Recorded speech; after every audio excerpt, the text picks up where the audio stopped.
জেনে বুঝে মানলে কোরআন হাফেজ হওয়ার পরে বেহেশতের সুপারিশ পাবো আপন জনের তরে।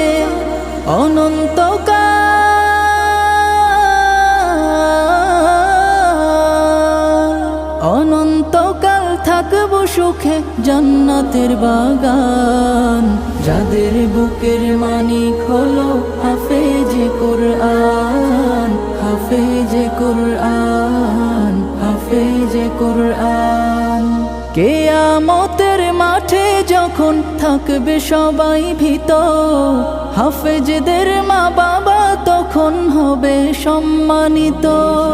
কিয়ামতের মাঠে যখন থাকবে সবাই ভীত, হাফেজদের মা বাবা তখন হবে সম্মানিত।